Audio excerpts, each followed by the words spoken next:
എല്ലാവർക്കും കേളി മീഡിയയിലേക്ക് സ്വാഗതം. എൻ്റെ ചാനൽ ആദ്യമായിട്ട് കാണുകയാണെങ്കിൽ നിങ്ങൾ സപ്പോർട്ട് ചെയ്യുക, സബ്സ്ക്രൈബ് ചെയ്യുക, നിങ്ങളുടെ വിലയേറിയ അഭിപ്രായങ്ങൾ കമൻറ്റായി രേഖപ്പെടുത്തുക, മറ്റുള്ളവരിലേക്കും ഷെയർ ചെയ്ത് കൊടുക്കുക.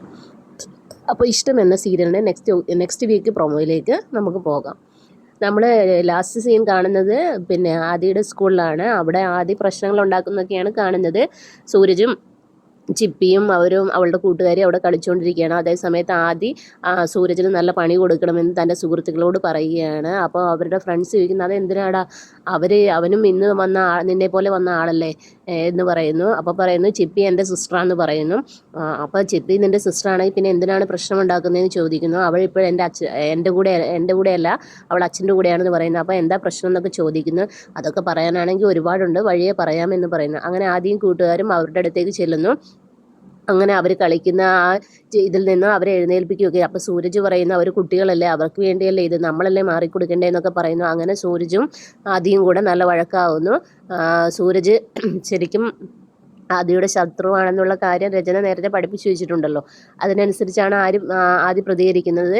അവിടെ ചെന്നിട്ട് ചിപ്പി എൻ്റെ സിസ്റ്ററാണെന്നൊക്കെ പറയുന്നു. അങ്ങനെ അങ്ങോട്ടും ഇങ്ങോട്ടും മൊത്തത്തിൽ വഴക്കും പ്രശ്നങ്ങളൊക്കെ ആവുകയാണ്. വന്ന ഉടനെ തന്നെ ഇതറിഞ്ഞ പ്രിൻസിപ്പൾ അവരെ വിളിക്കുകയാണ്, അവരുടെ പേരൻസിനെ എല്ലാവരെയും വിളിക്കുകയാണ്. അപ്പോൾ സൂരജിൻ്റെ പേരൻസായിട്ട് അമ്മ വരുന്നു, ചിപ്പിയുടെ പേരൻസായി ഇഷിത വരുന്നു, ആദിയുടെ പേരൻസായി മകേഷും രചനയാണ് വരുന്നത്. അങ്ങനെ അവരവിടെ ഇരിക്കുകയാണ്, കാര്യങ്ങളൊക്കെ ചോദിക്കുന്നു. അപ്പോൾ ആദിയാണെങ്കിൽ കള്ളം തന്നെയാണ് പറയുന്നത്.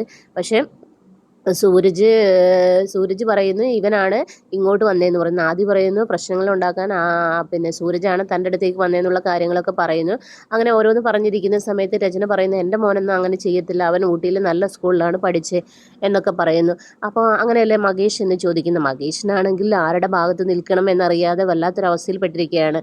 പെട്ടെന്ന് അവൻ പറയാണ് ശരിയാണ്, ആദ്യം അങ്ങനെയൊന്നും ചെയ്യില്ല എന്നുള്ള കാര്യം പറയുന്നു. അപ്പോൾ തിരിഞ്ഞ് ഇഷിതയാണെങ്കിൽ മഹേഷിനെ നോക്കുന്നു. മഹേഷിനാണെങ്കിൽ ഇഷിതയുടെ മുഖത്ത് നോക്കാൻ പറ്റാത്തൊരവസ്ഥയിൽ ഇങ്ങനെ കുനിഞ്ഞിരിക്കുകയാണ്. അങ്ങനെ രചനയാണെങ്കിൽ ആദ്യം ഭയങ്കര സപ്പോർട്ട് ചെയ്ത് പറയുകയാണ്.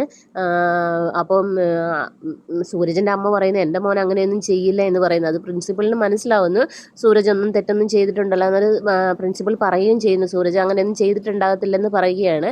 അപ്പോൾ പറയുന്നത് ഇതിന് കണ്ട സാക്ഷി എന്ന് പറയുന്നത് ചിപ്പി മാത്രമാണ്. അങ്ങനെ ചിപ്പിയെ വിളിക്കുകയാണ്. അപ്പോൾ ചിപ്പി പറയുന്നു ആദ്യമാണ് ഇതിനെല്ലാം കാരണം, ആദ്യമാണ് ഇങ്ങോട്ട് വന്ന് പ്രശ്നമാക്കിയെന്നൊക്കെ പറയുന്നു. അപ്പോൾ ആദ്യം പറയുന്നു നീ എന്തിനാ കള്ളം പറയുന്നതെന്ന് ചോദിക്കുന്നു. അപ്പം ചിപ്പി പറയുന്നു ഞാനൊരിക്കലും കള്ളം പറയില്ല, ഞാൻ സത്യത്തിൻ്റെ കൂടെ നിൽക്കുകയുള്ളൂ, എൻ്റെ അമ്മ എന്നെ പഠിപ്പിച്ചത് സത്യം പറയാൻ മാത്രം, സത്യത്തിൻ്റെ കൂടെ നിൽക്കണം എന്നുള്ളതെന്ന് പറയുന്നു. പക്ഷേ ആ ചേട്ടൻ്റെ അമ്മ അങ്ങനെ പഠിപ്പിച്ചിട്ടില്ല, അതുകൊണ്ടല്ലേ ഇങ്ങനെയൊക്കെയെന്ന് പറയുന്നു. അപ്പം ഇഷിതയ്ക്കും എന്ത് ചെയ്യണമെന്ന് അറിയുന്നില്ല. അങ്ങനെ ചിപ്പി സൂരജിൻ്റെ കൂടെ തന്നെ നിൽക്കുകയാണ്, കള്ളം പറയുന്നില്ല. പക്ഷേ എങ്ങനെയും ആദിക്കാണെങ്കിൽ ചിപ്പി എങ്ങനെയും തൻ്റെ കൂടെ കൂട്ടണം എന്നുള്ള ചിന്തയൊക്കെ ഉണ്ടല്ലോ. അപ്പോൾ പറയുന്നു ഞാൻ നിൻ്റെ ചേട്ടനല്ലേ എന്നൊക്കെ ചോദിക്കുന്നു. അവിടെ അപ്പോൾ അതിനൊന്നും മറുപടി പറയുന്നില്ല. അങ്ങനെ അവിടെ മൊത്തത്തിൽ പ്രശ്നമാണ്. അങ്ങനെ അവർ പ്രശ്നം സോൾവ് ചെയ്ത് പ്രിൻസിപ്പൾ വിടുകയാണ്. ഇത് ഒരു തവണത്തേക്ക് വാണിംഗ് കൊടുത്ത് എല്ലാവരെയും വിടുകയാണ്. പിന്നീടാണെങ്കിൽ ഈ കൈലാസിൻ്റെ പ്രശ്നം എങ്ങനെയും സോൾവ് ചെയ്യണം എന്നുള്ള കാര്യം ഇഷിത മഹേഷിനോട് പറയുന്നുണ്ട്. അപ്പം ആ സമയത്ത് തന്നെയാണ് ഈ കൈലാസിൻ്റെ യഥാർത്ഥ സ്വഭാവം ഇഷിതയ്ക്ക് മനസ്സിലാകുന്നത്. മറ്റേ പെണ്ണുമായിട്ട് പ്രേമത്തിലുള്ളത് കാര്യങ്ങളൊക്കെ ഇഷിത കണ്ടുപിടിക്കുന്നു. അങ്ങനെ ആ പ്രശ്നങ്ങളിലൂടെയും നെക്സ്റ്റ് വീക്ക് ഇങ്ങനെ കടന്നു പോവുകയാണ്. കൈലാസ് ഇത്ര വൃത്തികെട്ടവനാണെന്നുള്ള കാര്യമൊക്കെ അവൾ മനസ്സിലാക്കുകയാണ്. അങ്ങനെ ഇഷിതയും ഫാമിലി എല്ലാവരും ഇങ്ങനെ ഫുഡ് കഴിച്ചുകൊണ്ടിരിക്കുമ്പോൾ ഇഷിത ഫുഡ് കഴിച്ചുകൊണ്ടിരിക്കുക, അവൾക്ക് പെട്ടെന്ന് വോമിറ്റ് ചെയ്യാൻ വേണ്ടി ഇത് വരുന്നത്. അങ്ങനെ അവൾ പോയി ഛർദ്ദിക്കുകയാണ്. അപ്പോൾ ആ ഛർദ്ദിച്ച സമയത്ത് സ്വപ്നവല്ലി വിചാരിക്കുന്ന അവൾ ഗർഭിണിയാണെന്ന്. അങ്ങനെ ആ സന്തോഷത്തിൽ മതിമറന്ന് സ്വപ്നവല്ലി ആ ഫ്ലാറ്റ് മുഴുവൻ അറിയിക്കുകയാണ് ഇഷിത ഗർഭിണിയാണെന്ന്. ഇഷിതയുടെ വീട്ടിലും ചെന്ന് പറയുകയാണ്. അപ്പോൾ അവരും ഭയങ്കര ഹാപ്പി ആവുന്നു. ഇതെങ്ങനെ സംഭവിച്ചെന്ന് ആർക്കും അറിയില്ല. പക്ഷേ ഇതിൻ്റെ ഇടയിൽ ഇഷിതയ്ക്കും മഹേഷിനും അറിയാം ഇങ്ങനെയൊന്നും ഇല്ല എന്നുള്ള കാര്യം. മഹേഷ് ആണെങ്കിൽ ഇഷിതയെ കളിയാക്കിയാണ്. പക്ഷേ ഇഷിതയ്ക്കാണെങ്കിൽ എന്ത് ചെയ്യണമെന്നറിയാത്ത അവസ്ഥയാണ്. ഇത് പറഞ്ഞ് ഫലിപ്പിക്കാനും പറ്റുന്നില്ല, ഞാൻ ഗർഭിണിയല്ല എന്നുള്ള കാര്യം അറിയിക്കാനും പറ്റാത്തൊരു സാഹചര്യത്തിലൂടെ കടന്നു പോവുകയാണ്.